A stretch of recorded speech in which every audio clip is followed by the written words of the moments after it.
Em nome do Pai, do Filho e do Espírito Santo. Amém.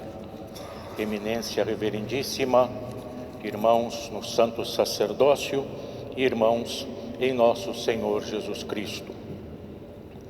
Segundo as prescrições da liturgia ortodoxa, o domingo que caia entre os dias 13 e 19 de julho deve ser dedicado à memória dos santos padres do Quarto Concílio Ecumênico. Quarto, porque o quarto concílio de 7 que foram realizados pela Igreja Cristã. O primeiro, no ano 325, na cidade de Niceia, no Império Bizantino, e o último, no ano 787, também na cidade de Niceia. Mas por que a Igreja realizou os 7 concílios ecumênicos?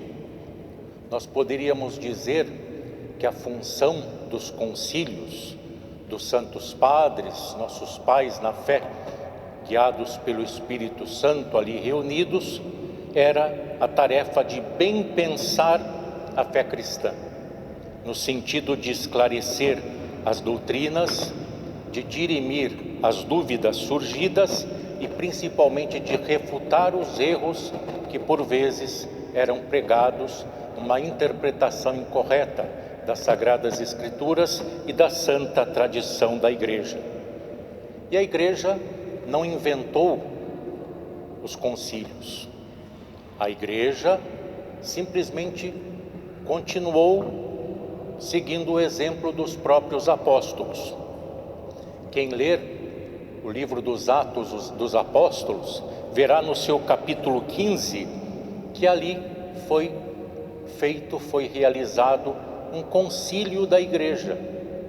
Um concílio da Igreja que se reuniu em Jerusalém por volta do ano 51 e que esclareceu questões referentes à lei judaica e à sua imposição aos que se convertiam à fé cristã. E as decisões daquele concílio, que foi presidido por São Tiago, o primeiro bispo de Jerusalém, foram comunicadas a todas as comunidades cristãs de então. A Igreja, desta forma, aprendeu que há um colegiado, uma colegialidade na sua administração, que o seu governo, o governo da Igreja, deve ser um governo colegiado, com os apóstolos inicialmente e outros líderes da Igreja, como aconteceu em Jerusalém naquele ano, e como a Igreja continuou fazendo no decorrer dos tempos, realizando os concílios ecumênicos e os sínodos locais e sínodos de cada igreja, como acontecem até hoje, com a diferença de que os concílios ecumênicos eram vinculantes para a Igreja cristã em todo o mundo, Oriente e Ocidente, e tratavam das principais questões da fé. E nós cremos na assistência do Espírito Santo para os concílios.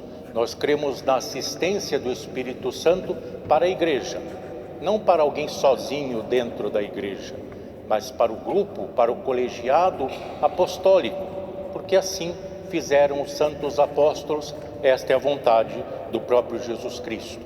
Uma igreja com hierarquia, mas também com colegialidade. E o primeiro concílio ecumênico de Niceia, no ano 325, combateu o arianismo, a doutrina que dizia que Jesus era um ser elevado, mas não era Deus. Ele não era consubstancial ao Pai. Um homem elevado, acima de todos os outros, mas um homem. Já neste quarto concílio ecumênico que nós lembramos hoje, realizado em Calcedônia no ano 451, o erro combatido era exatamente o contrário. Se ensinava que Jesus era somente Deus, não mais homem. A partir do seu batismo no Jordão, a divindade absorveu a humanidade e então Jesus, a partir dali, era apenas Deus.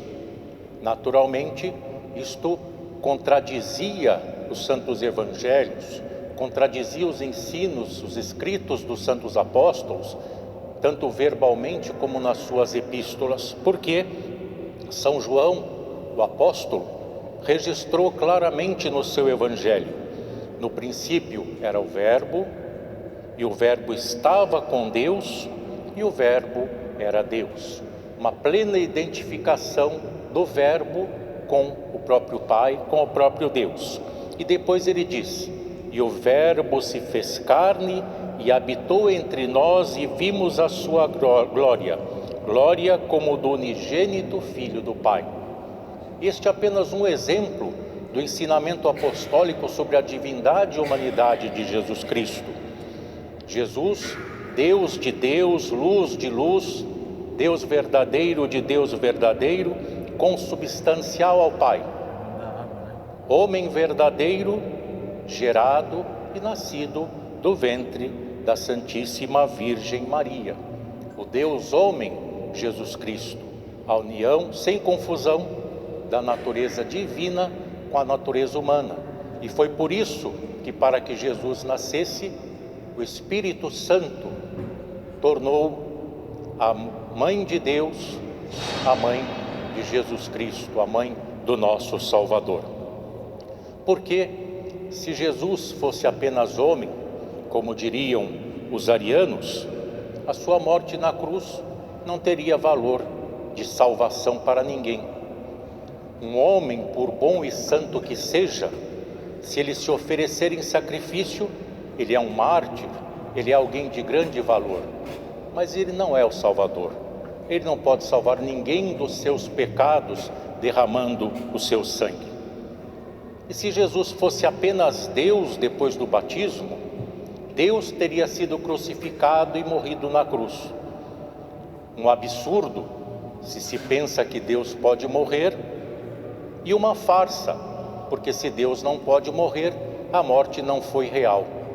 Logo, a nossa salvação não poderia ter sido completada, mas foi pelo Deus homem Jesus Cristo.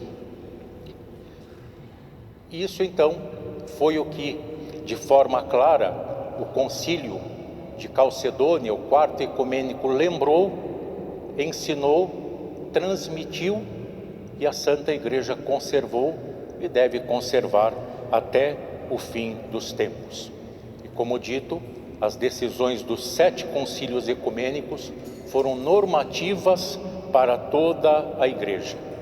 E os concílios foram em número de 7, assim aceita a ortodoxia, simplesmente porque depois a Igreja não era mais indivisa. O Oriente e o Ocidente cristãos estavam já separados, e os concílios seriam ou da Igreja do Oriente ou da Igreja do Ocidente, porque ecumênico vem de ecumene e se refere a toda a terra habitada. Teria que ser universal para o Oriente e para o Ocidente. E o que os santos padres dos concílios ecumênicos nos deixam é o tesouro da verdadeira fé.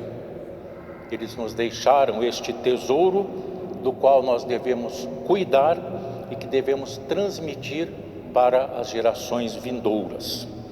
E o apóstolo São Paulo, escrevendo aos Tessalonicenses a sua segunda carta, num trecho diz algo que diz muito respeito a esta questão. Ele disse: estai firmes e retende as tradições que vos foram ensinadas, seja por palavra, seja por epístola nossa, porque nem tudo foi registrado, muito foi dito e registrado depois.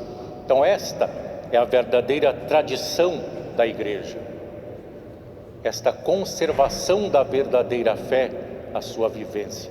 Não exterioridades, não adereços, enfeites, mas a essência da fé pela qual tantos deram a vida e continuam dando ao longo da história da Igreja cristã. A essência da fé que nos vem de Jesus Cristo, que nos vem dos santos apóstolos. E nós então devemos aprender com os santos padres que a fé cristã não pode ser simplesmente separada em compartimentos estanques, ou seja, não é uma fé self-service. Eu me sirvo daquilo que me interessa e rejeito o resto, que é uma tendência de muitos grupos religiosos, cristãos ou ditos cristãos nos nossos dias. O que me convém e me interessa eu aceito. O que não convém e não interessa, eu digo que é de tradução duvidosa, que é algo válido apenas para aqueles tempos, e esta é a conversa de quem imerge completamente a Igreja no liberalismo teológico e pior, no liberalismo prático, moral, afetando em tudo a vida cristã. E só crendo, aceitando, professando a verdadeira fé e vivendo segundo a verdadeira fé, o viver correto, a fé correta, só assim nós podemos realmente ser luz do mundo para iluminar as trevas do nosso mundo, como quis e quer o Senhor Jesus. Em nome do Pai, do Filho e do Espírito Santo. Amém.